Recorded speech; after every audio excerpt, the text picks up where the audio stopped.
Welcome to the What's Your Revolution show, a show for men and the people who love them. We'll discuss how men can find and embrace the revolution within themselves, or people can find and embrace the revolution within themselves. I am your host, Dr. Charles Corprew. What's good, Revolutionaries? I remember back in the day, growing up in the 70s and 80s and early 90s, and all of a sudden there was this genre of music that was different. It was, it wasn't R&B, it wasn't pop, it wasn't rock, it was rap. It's got this name hip hop now, but it was rap when I was growing up. And, I grew up with Run DMC and LL Cool J and Jam Master Jay and, all of the things. I'm trying to think of the brother. I love basketball. I can't even think of his name right now. It's so bad. Public Enemy. It's horrible. I can't remember his name. We playing basketball, Curtis Blow. You all remember. Yeah, there it is. Curtis Blow. I knew you heard the voice. I'm going to introduce him in a second, but that's right. Curtis Blow. I grew up at, what I think is the heyday of hip hop, and in its infancy, it is what carried my childhood. It is what carried my youth. It is what's carried me as an adult. Hip hop has been my panacea. It has been my motivation. It has been my, everything. I can turn on something that reminds me of my childhood, something that reminds me of my activism in college. As I think about that, hip hop has been a part of who I am. And for so many folks, right, it's not just me, whether you're white, black, Asian, Latino, hip hop is a part of the culture. And as we have grown as a population, hip hop has been juxtaposed into everyone's life. But thinking about what it looks like for our kids coming up behind us, and hip hop has taken on a number of forms. We've seen trap music, we've seen hardcore hip hop, we've seen West Coast, we've seen East Coast hip hop, all of the things. But what happens when our youth get to it? Right? What happens when they're looking for something that doesn't have all of, some of the language that might be curt and misogynistic and vulgar? What happens when we start going out and looking for the Talib Kweli's or the Commons, and there's not enough of that music there? We go and create it. And I met this brother. Roy Scott, a couple of weeks ago, and I was thoroughly impressed with this brother. I was like, wait a minute, he's talking about healthy hip hop. And we've been talking about healthy masculinity on the show here for 6 years. And there's got to be this correlation between healthy masculinity and finding revolution and healthy hip hop. And I watched this brother pitch, and me being in, venture capital and entrepreneurship, pitching is an art. Pitching is an art where you have to get on stage and you have to say what you have to say in a manner that encapsulates folks, that brings them in and says, you know what, I want to be a part of your journey. And that's what Roy Scott did. And I want to introduce him, Roy Scott, who is the co-founder of Healthy Hip Hop, a dope brother who is doing amazing things. He is a revolutionary in how he's trying to ensure that our children have an opportunity to bring hip hop into how they're growing and learning in school. So Roy, what's good, brother? What's good with you? Oh man, everything. So excited to be here with the doc, man. I'm blessed. I love it. We love to ask this question, but just how are you? How are you? Do a little deep dive and talk about what's going on with you. How are you and how you doing in your life, and what's impacting your joy these days? Well, I'm doing really well. For me, what's very important is my mental health and my spiritual health and my family, and making sure they're, well taken care of, and I can be the man I need to be. That's where my real revolution is, being a family man, because I came up in a broken home. So overall, I'm doing really well. I feel fortunate that I'm able to do what I love to do. And as my business, entrepreneurship is also something that is a little bit of my family, but not a lot. So to be an entrepreneur, to do what I love to do, and to be with my family, and ultimately my mental health. Right now, I'm well. I'm on point, and I'm just in tune with God, and I'm really thankful right now. That's a beautiful thing, man. And it is very, very interesting as you say that, because mental health, we're in, at the recording of this show that we are ending November. It's November 30th. We're ending November, and we talk about men's mental health, and what that means for us, and to be mentally well. Before I even ask our signature question, what are the things that you're doing, right? Pull back a little bit. What are you things? Because we have to be deliberate and intentional about our mental well-being. Is there Right. something that you're doing, right?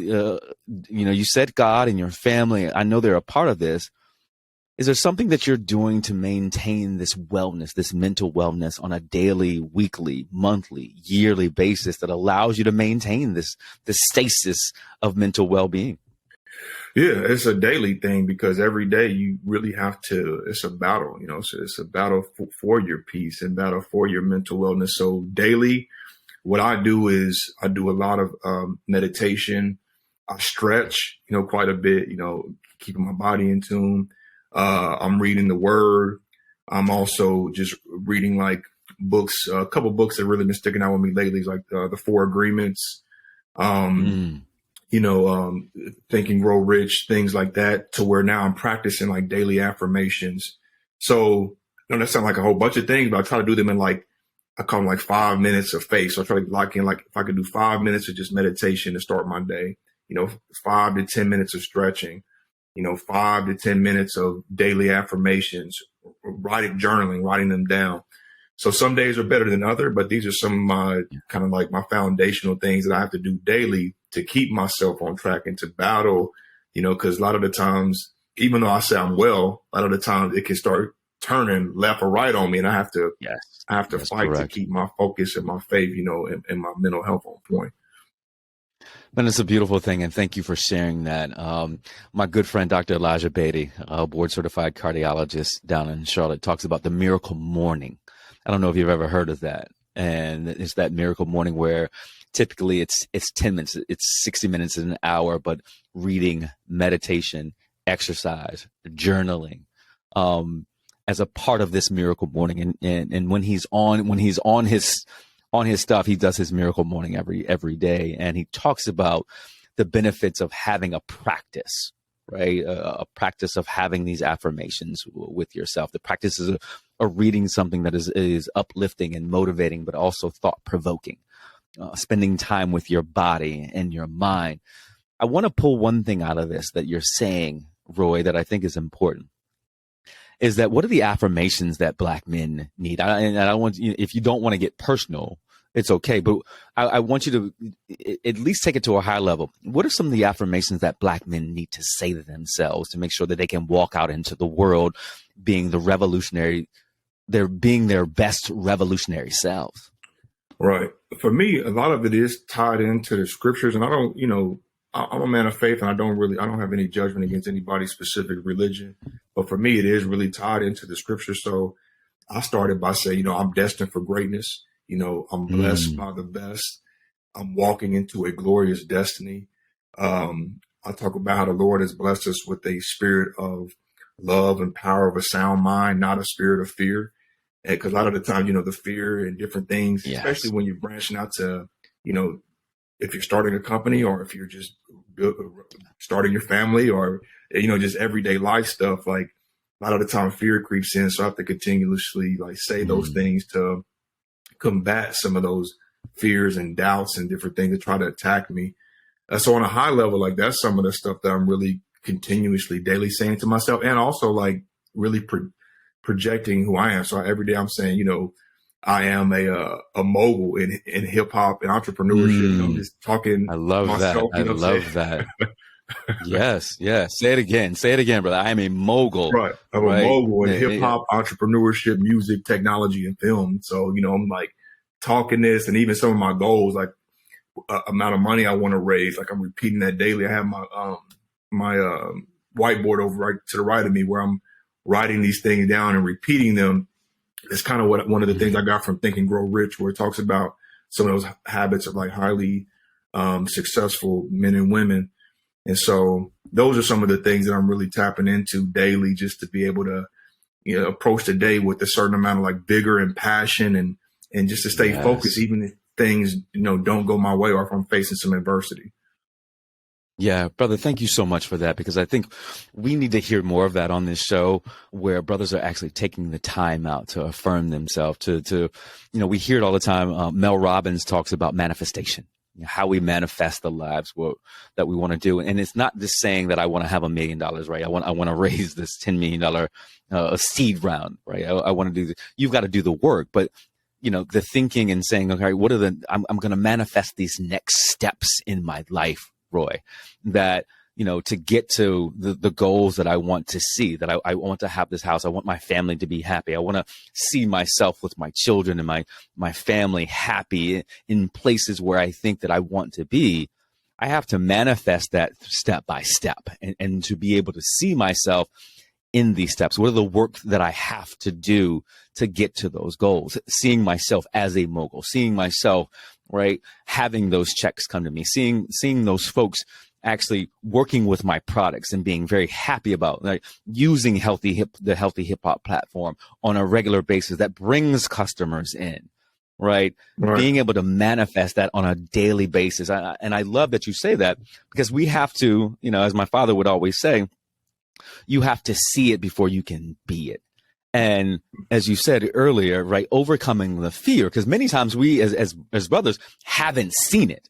And we are fortunate, and I'm going to end this, we are fortunate in one respect. There's a positivity to social media, is that we can see more examples of us, that of us being generationally wealthy, where we're not seeing just ball players or actors, right, or politicians.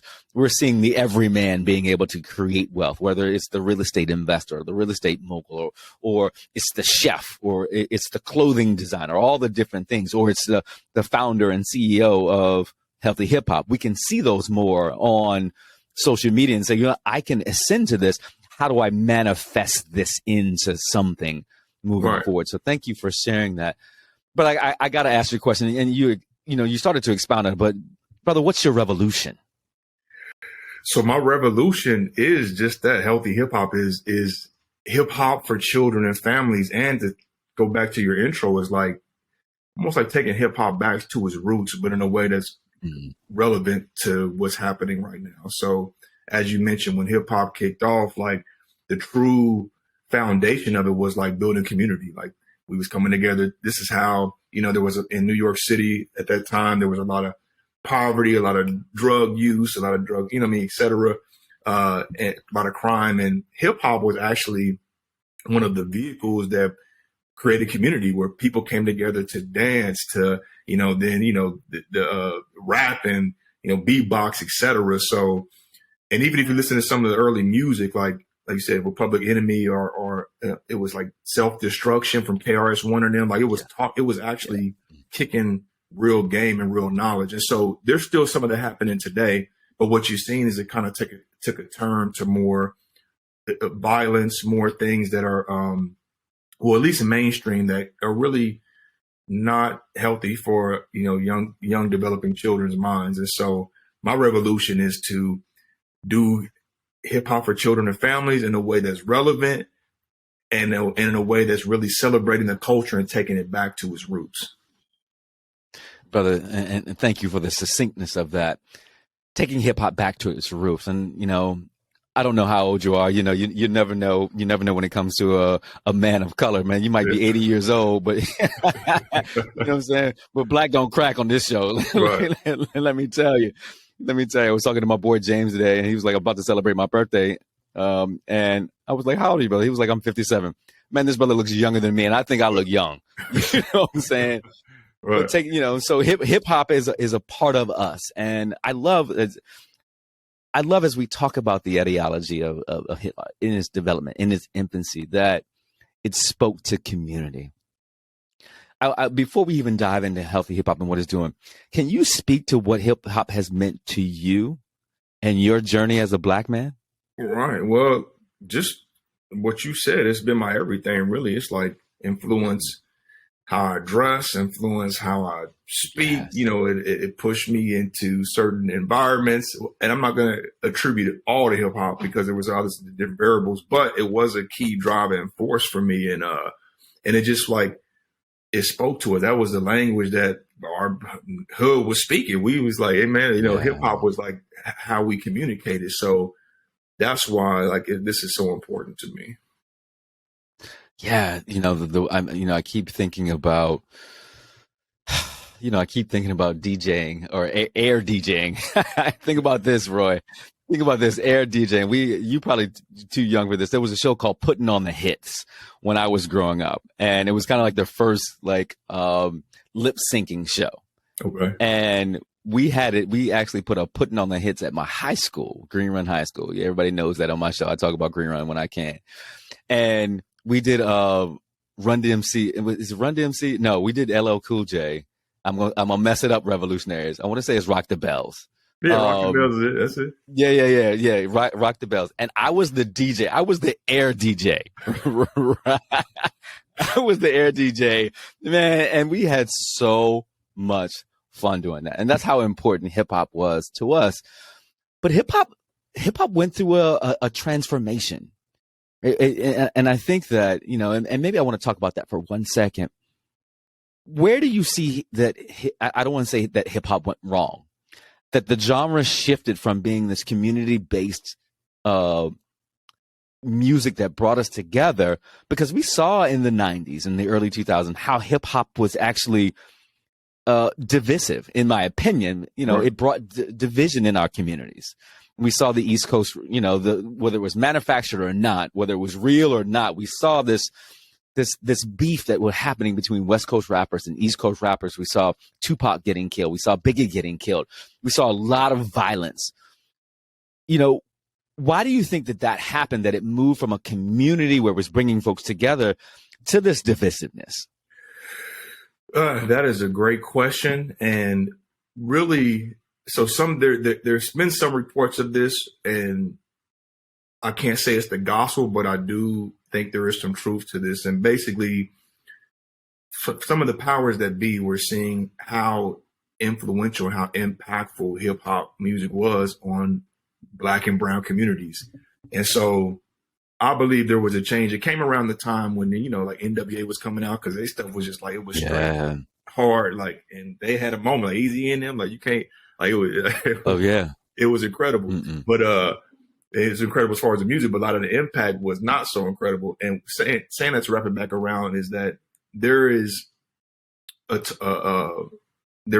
reports of this meeting that took place of prison owners, and they basically, the prison execs were meeting with the record execs, and they seen how much that this music was influencing, Black and brown communities, that if we can push a narrative of crime, violence, drugs, this is going to improve our pipeline to prison. There's going to get in.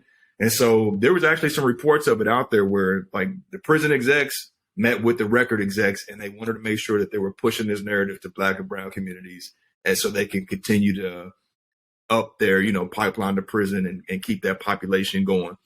And so I believe that was a part of what happened, as I think the powers that be did see how influential it was, and they wanted to make sure the mainstream narrative was drugs, violence, killing, us degrading our women, because that would play out in our communities to a way we would embrace. Wow. And that's what we're doing now, even if you do it unconsciously, even if you just and I was a part of that. So that's why I don't have any judgment, because I understand it. But now I'm right. Like you said, now I want to be a part of the change. I'm not a part of the whole system anymore. Brother, man, if those stories are true, that is horrible. That is horrific. That is, I don't even know if there are adjectives that can actually really characterize the treacherous nature of the system. Right? You think about this, the war on drugs, you think the war on hip hop, we'll call it the war on hip hop. Right. If that is true, dear brother, that is nefarious at the grandest level. That is evil. Right, to think about, and we know, and I know this is not what this show about, but we know the amount of money that private prisons actually make in this country. Big time. And you think about this, that are run by white supremacist culture, right. And you think about that, and the overarching nature that we can influence a culture of people through their music says a lot one on two sides of this, and this is the psychology, right? What are we doing as a people that we can be influenced so much by our music, right? That allows us to be divisiveness, and that folks have the ability to see that and say that we are psychologically going to destroy communities. If that is true, we got a lot of work to do, right? We still got a lot of work to do, but I thank you for sharing that, because that then moves us into this conversation. Is if that is true, if that narrative and hypothesis is true, and that we have a lot of work to do, Roy, you're doing that work. Let's bring in what is healthy hip hop, right? Let's take it from the top to the bottom. What is healthy hip hop, and then what is healthy hip hop? The application that comes to helping children and families actually be smarter and more intellectual by using healthy hip hop as a means to grow educationally. Right. Well, I think I'm at the perfect place to say this. What healthy hip hop is, it's a revolution. It is. It is a mission to change, to transform a generation of children through hip hop culture and infusing that with innovative technology, education, and positive attributes. And again, doing it in a way that's culturally relevant to where, okay, like when you hear healthy hip hop, the music, it sounds relevant to what you would hear in the streets or on the radio, but everything is clean and positive for kids, children, and families. And the big picture for us is to become an iconic children's brand. So that's why we say like an urban Disney or a Sesame Street of the 21st century. So that's really the big picture of it. And then how we use it is like we kind of just piggyback off the last part of our conversation is we know hip hop is just, this is the language that our youth speak, not only just in Black and brown communities, but it's the language that the youth everywhere speak, period. And so we want to activate that voice for good. And that's what we're doing. And so kind of even with the pipeline to prison, another part of that pipeline to prison is when kids can't read on grade level by third grade, like their percentage of going to, now this is actual fact. The other stuff, like I said, these are stories that are put out there that you can Google and see. There was some conversations between the prison execs and that, but some of that is there's some speculation. So, I want to put that out there, but this is a fact, the pipeline to prison. If kids can't read on grade level by third grade, their chances of going to prison goes up like 80%. And so yes, kids can't read on grade level, but you put on their favorite rap artists, they can go word for word with that, right? Word for word. I still can't go word for word, but they can. Right, exactly. It's a whole new flavor now. Like it ain't like when we was kids. Like, so, and to answer your question before, so I'm 40 or 41.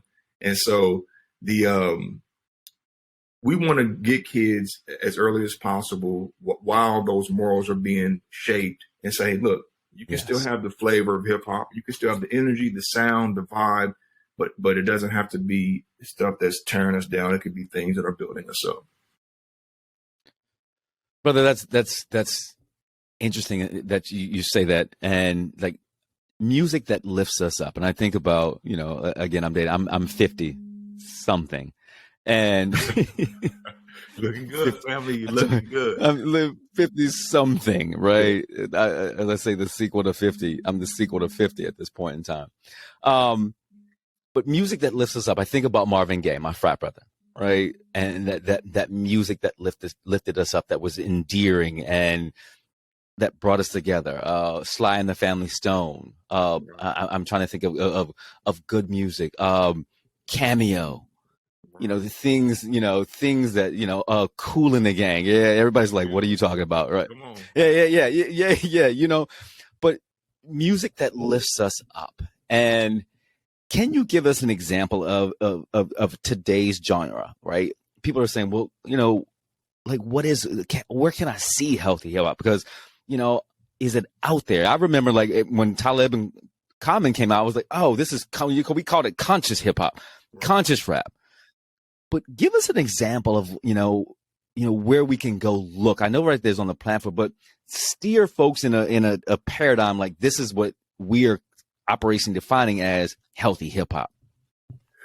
Right. Well, really, we're defining it as on a high level, just hip hop for children and families. But again, that's still like dope. So typically when you think about like kids music or music that's for children, it's a little bit corny. It's a little watered down. And that was our that was our value proposition out the gate. Is like our music was still like parents is like, man, this is Wheels on the Bus. This thing is going so hard. Like we ain't heard nothing like it. Right. So that was really okay. All right. Yeah. So that was the value proposition. Is even though it's for kids, like it sound dope, and parents was loving it. So historically, kids' music is like one-sided. Like you like, man, if I gotta hear Baby Shark again, I'm like, you know what I'm saying, go nuts. But I'm not knocking Baby Shark either, because Baby Shark off that one song built like $1 billion empire. So they did what they were supposed to do. But saying historically it's been one-sided, where parents is like, kids like it, but parents like, man, this is whack. Now it's like we're creating a family experience where parents can even feel safe too with sharing a hip hop experience with their kids. Cause that's, we'll talk about this too. Also, like part of my origin story of why this started is like, I want to share hip hop with my kids, but a lot of the times, like the stuff I just can't share. You know what I mean? Like what's going on in the mainstream hip hop world right now. Yeah, no, brother, you hit me when you said the Wheels on the Bus. There's a hip hop version of the Wheels on the Bus go round and round. Oh, come on, hey, man. Slaps too. It's slapping. What? Yeah. I gotta hear this. I hear this. Look, Revolutionaries, I want you to do, right? If folks want to hear something, I want to drive them right now. Can they go to healthy.hiphop and hear something? Yeah. You know? They go healthy.hiphop. The music is there, and also a link to the app. But even if you go on our YouTube, you can just search our Healthy Hip Hop YouTube channel. A lot of stuff is there that you can access easily. And one of our main characters is PJ Panda. You can search PJ Panda. So PJ is like, for Healthy Hip Hop, what Mickey was for Disney. And so that's why I say like the iconic children's brand. So we have like an intellectual property, we have characters. So really like building an overall like urban Disney, like a big brand. That's the ultimate vision for us. Brother, and I'm going to get to that. We're going to spend the next couple minutes talking about that, building a brand and building something that is for us, by us, in 1 second. But that's the interesting thing that you said, is that like you're taking, and I want my Revolutionaries to understand something, is that, because I just got it myself. I really just got it, even with all the homework. I just got it myself, that you're creating for children and families, right? Dope hip hop, but around children and families, right? So it's not like your regular hip hop where you go into the club and you might hear this in the club. This is some hip hop that you're going to play in your house, and mom and dad like, yo, this is dope. The kids are like, yo, the wheels on the bus go round and round, blah, blah, blah. You know what I'm saying? You know, and there's a little hip hop beat and I cannot wait to roll this out, brother. You know what I'm saying? And to think about that is that's like you said, it's revolutionary, because I want to say that we've been listening to Eurocentric, right? Children's nursery rhymes and different things. And that's how we see things on TV. And, I'm trying to think of something that that children and families got into, but really children couldn't get it. It was like Boondocks, right? Boondocks had a hip hop feel to it, a tremendous hip hop feel, but it wasn't for children, right? It wasn't for children, but pulling that back, Roy, like to have that opportunity to have a main character who then is spouting out healthy versions or healthy quips of hip hop and learning, is revolutionary. It's taken it to the next, not even the next level. It is moving the bar, creating its own category. Because I know you, as an entrepreneur, we talk about really what does it mean when we create a category of our own, that we're driving folks to us because they've never seen it before. That's the wonderful thing. That's the wonderful thing. I cannot wait. So, folks, Revolutionaries, go to healthy.hiphop. Check out the works. You can check out the app. This brother is actually killing the game. But I wanna really do a double tap on what you said, that we're building an urban Disney, an urban brand created for us, by us. This is where my love gets in, Roy, about building something that we haven't had. Talk about that, right? What does it mean? And it's probably going to ask you to go to your backstory, right, to bring a little bit of that into. But when you're saying you're creating an urban Disney, right, you're disrupting something that has been there for 50, 60, 70, almost 100 years now. Talk about that. What is like creating something that is going to be disruptive to what's been out there already?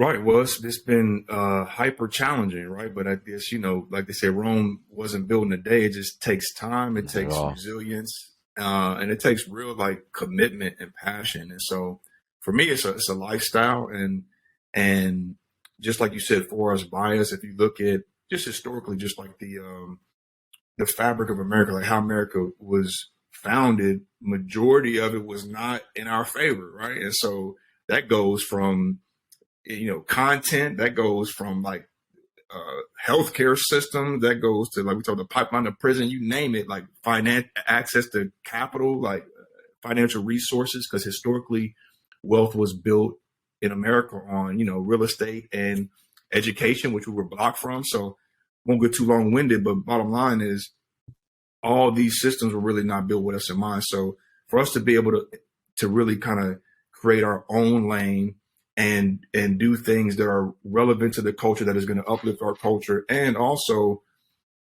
I was just talking about this with my wife.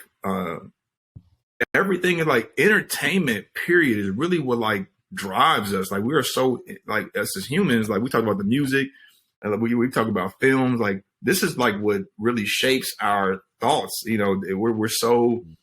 That's why you have to really be. What we talked about earlier, all this lines up. Have to be strong in your own personal commitment to, I'm going to grow by reading, praying, meditating, whatever it is, fasting, all these things you do, you have to really be committed to that, because our mind is so easily influenced. And Yeah.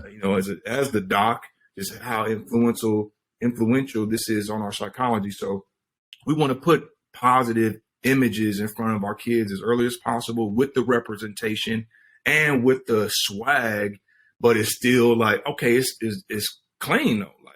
Like I said, you can still have that energy and swag of hip hop, but it ain't gotta be, I'm about to tear this. It can be, okay, I got Yeah. I'm not trying to break that. I'm not trying to break this down. Right. So that's what it's like. It's been really challenging, but it's been really fulfilling. Like every day I get up, I'm passionate about this. I love what I'm doing, and I'm not gonna. And as a journey as an entrepreneur, like some days I wake up like, hey man, can't nobody stop me. Let's get it. Brick wall. Right. And then the next day you wake up like, well, what am I doing? Brother, I definitely understand what that feels like, to walk through these big walls. Most days I'm like, I got a sledgehammer with "What's Your Revolution" engraved on it, so I can break down these brick walls. But I think what I want to hear you talk about is like the creation of this brand. Like, what's the backstory? How did you, right? Because most people don't know, right? What was the creation, or what was the catalyst? What was the impetus for, I need to create something that is going to disrupt what's been happening? Right. So really the catalyst for this was my son. And this is more backstory I've never really talked about, is like, so I came up in a broken home. My pops I knew him. I'm grateful now that I know him, but we just it wasn't a strong relationship. But what he did show me was music, and that's why I really gravitated towards music. But I came up in a broken home, and I always, like, whenever I have children, I want to make sure that I can do my best to be present and to provide a family for them, and to, give them a solid foundation. And so I had my son when I was really young. I was 23. And I was deep in my rap stuff. So I was in Kansas City. I was Mac James. I was deep in, like, you talking about it was some goon tunes, for it was like real hardcore rap. So I called it goon tunes. He was like out there. Goon tunes, boy. Oh my God, it was bad. And so I was deep in that because that's what I love. Like you said, I grew up on the same. We talking about NWA, and actually, and in Kansas City, as weird as it is, we like really love underground Bay Area music. So it was like a lot of like gangster music. And so that's what I gravitated towards. So I'm in the streets of Kansas City. I'm talking about, I'm with the drug kingpins. I'm with the shooters. I'm just in these crowds, and I'm not even with the killers. Right. A good kid who plays sports, but just could really rap. So I'm in them circles and I'm going hard. And then I have my son, and he was probably about 3 at the time. So I'm like 26 and about to be 27. He's like 3 or 4. I'm picking him up from school, And, you know, I was just back, I'm in my mode. I was just fully in Mac James mode. And when I picked him up from school, I noticed him repeating my music. And so, he was repeating the music that was promoting drugs, violence, etc. And so in that moment, this was a God moment for me also. I just looked at him. I immediately turned the music off. And at that time, I was even smoking. I think I had a cigar lit, had like a black and mild. I was saying, I was you were all in, bro. You were all in. Black and mild with my son in the car. So I threw the black and mild out the window.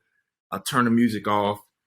I was just like, I can't be this kind of influencer on my son. And I just reflected on how influential hip hop was on me. And so that was like the catalyst. That was seeing my son and knowing I had to do something for him. And so at that point, I completely gave up rap, and I was just starting a little bit getting my word. I always believed, but I just wasn't really active with my faith. So I was like, I'm gonna start getting in my word. And so I immediately stopped rapping. And so all my guys in KC was like, bro, what you mean? We was at the height of it? Like, right, exactly. What you doing, fam? Like, we out here. I'm like, nah. So I was like, man, I made a commitment. If it's not about my wife, my children, I just can't be involved. Well, I wasn't married at that point, so I ended up getting married shortly after. But I was like, if it's not about my kids, then it eventually changed my mindset to where I wanted to create my family, marry my wife.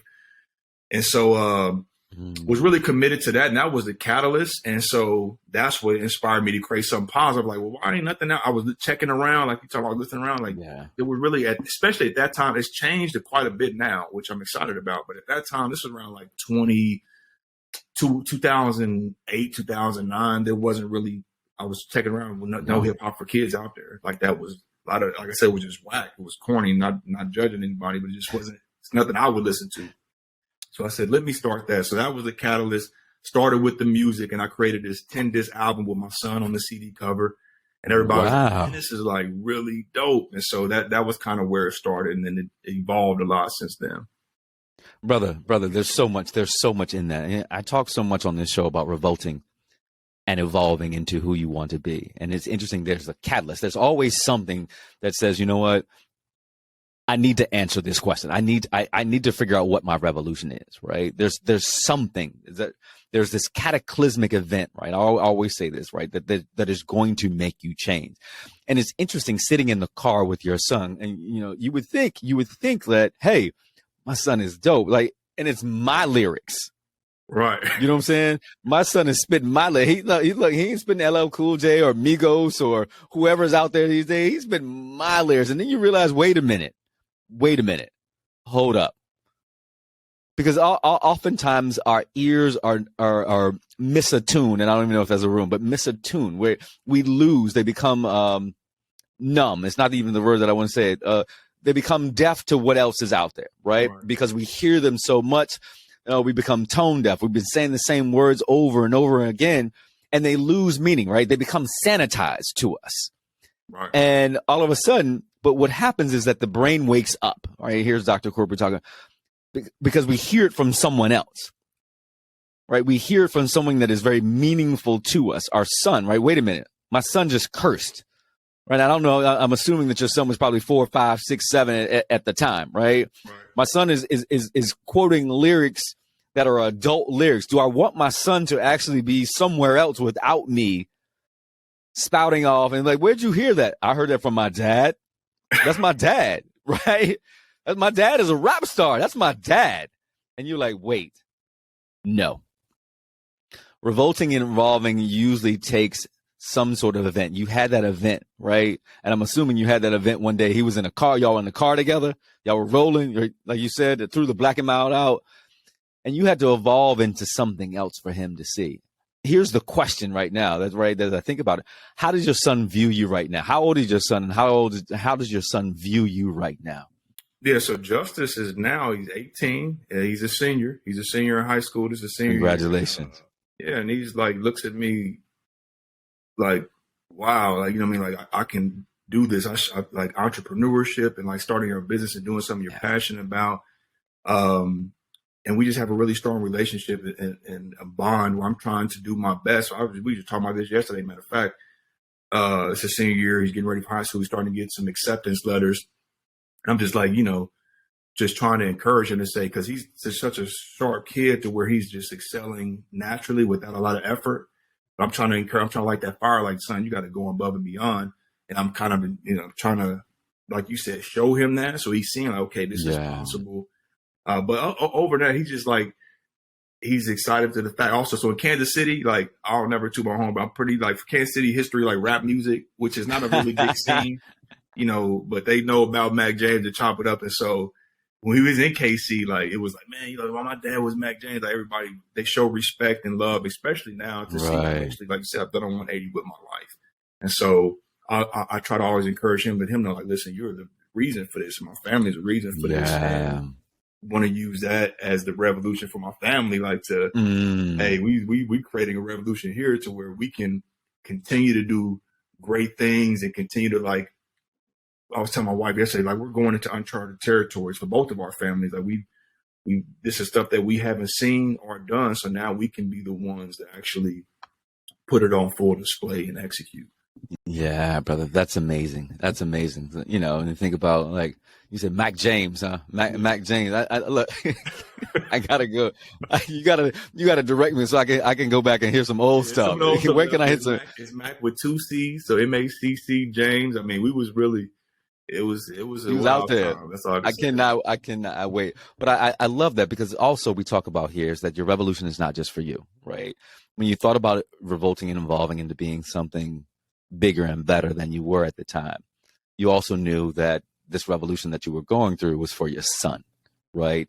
But your son, what you were doing for your son at the time also meant that you were going to have the ability to have an impact on a larger group of people. Children and families that are saying, hey, I can teach them, right? We can learn. Our children can learn, because music is a part of who we are. We are an African, we are Africans. Movement and rhythm are a part of who we are. Think about that. Right. And then think about if we can learn, right, through our music, through a genre that has been created by us. Think about that, right? A genre that has been created by us. And then now using it as a means to increase our intellect and intelligence and our ability to foster community with each other through this means in a manner that, I can turn it on and like the whole family's like the wheels on the bus go, you know what I'm saying? I think that's what I love about this more, is that your revolution is not just for you. And I say that all the time, revolutionaries, is that when you're creating something, it must be bigger than you. It must be bigger than you. And then when folks see, like, wait a minute, wow, you're a different person. Wow, you're a different person, and you're doing something that is bigger than you, and I'm impacted by this. Like, thank you. Thank you for being revolutionary. So I love that. Our time is getting short, dear brother, but I want to ask this question because, I love to have entrepreneurs, right, on the show, because I want to ask this of you. If you had 1, 2, 3 pieces of advice to give to budding entrepreneurs, what would it be? What would you say to them? Like, I got this idea and I think it's really good. What would you say to them?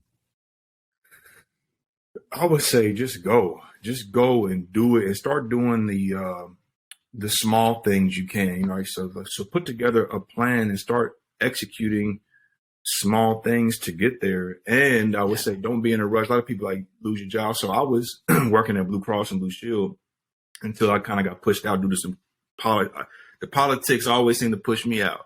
But I was working at Blue Cross and using those funds, using that to help fund my business and so when I first started the organization, they were actually funding some of this stuff through they had different community wellness things they were doing for kids' health and education. So I was really kind of maximizing that. So I would say start now, start small, just have ridiculously big dreams, but then scale it back. And then how are you going, put the plan together to get there, and just go, man. Just don't second guess yourself. Just go. And lastly, surround yourself with good people who have, been there, done that, and that can really kind of assist on your journey. I know that was multiple things, but no, that's what I wanted, because it all fits into this, right? You have to think about you have to think about who you're involving in your life. And we talk about this. Who's your midwives? Who's going to help you bring out your dreams? And surrounding you with folks, right? And it's interesting. I saw a graph, success is, when you're on the graph and everybody else is taller than you on the graph. Like, you should surround yourself with people who are smarter than you, that know more than you, right? Because if you're the smartest person in the group, you need to, the old adage is you need to change that group because you're not learning, you're not growing. Right. And surrounding yourself with other entrepreneurs, surrounding yourself with people who, are of like mind and of different mind. Because what happens is when you bring diversity of minds into play, you grow even faster. If you're open-minded to that. Closed-minded folks don't allow themselves to grow. That's why, we're seeing what's happening in our country. But as entrepreneurs, being able to sit and immerse, like you think about, Pharrell's Black Ambition, right? And what they're doing. And this brother, I just want to give you your flowers. This brother just stepped up and pitched and won a large sum of money, right? Literally gave a 3-minute pitch about what he was doing. And somebody said, you know what? Boom, we're going to fund you. Learn how, look, and let me say this right now. Learn how to tell your story very quickly and very succinctly, right? When you know how to do that, you can get people in the room. If you are all over the place and you don't know how to tell your story, What's Your Revolution is a show for men and the people who love them, where we talk about how you can revolutionize yourself mentally, spiritually, physically, and emotionally. That's what we do. 150 shows, 50,000 listens, top 10% podcast in the world, period. That's what we are. Talk about it succinctly, right? And bring folks in and say, oh, I want to know more about this. That's what this brother did. When you can surround yourself with good folks, that's the key. Bring your midwives. One other thing too is not only that, but like also now more than ever, there's like all these opportunities for entrepreneurs, especially Black entrepreneurs. Really get acclimated in your local ecosystem, because you're gonna discover a whole bunch of opportunities for stuff like we did, like the grants, pitch competitions. Try to find as much of the early stage funding you can in your local ecosystem, because a lot of that exists now. Yeah, and that's the thing. That is the thing. I have to give a shout out to Brother George Floyd. He opened up a lot of dollars. A lot of dollars, and you hate to see that one death. But sometimes martyrdom has, martyrdom can open up a lot of things, and God rest your soul, dear brother. Absolutely. But in the wake of your death, many people open their eyes to say, hey, we need to start doing something to make sure that Black and brown folks, the doors are open for them. So I'm very blessed for that brother's life and what he was able to do. Dear brother, I thank you for your time. And look, brothers and sisters, revolutionaries, go out and check out healthy.hiphop. Right. Google, understand who Roy Scott is. If you got dollars in your pocket, right? Let me give it. If you got dollars in your pocket, sizable dollars, donate to what this brother's doing, right? Look for ways to help him out and provide funding, as we say, time, treasure, and talent to Healthy Hip Hop and make his way. He's doing good things. He'll tell you he got contracts all over the country with some of the largest school districts in the country, doing good, who have bought in to say, we want to bring Healthy Hip Hop into our educational spaces. Brother, it was a joy to meet you a couple of weeks ago. I was enamored with your ability to get up and say, you know what, this is who I am, this is what I do, and this is why I need you, right?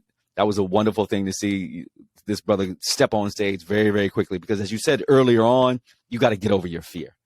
You got to get over the fear. And if you have your faith, you walk in faith, not in fear. So brother, thank you for all you do. And revolutionaries, as I talk to you, you know that I love you, and I want you to be able to answer what we think is the most thought-provoking question of your life.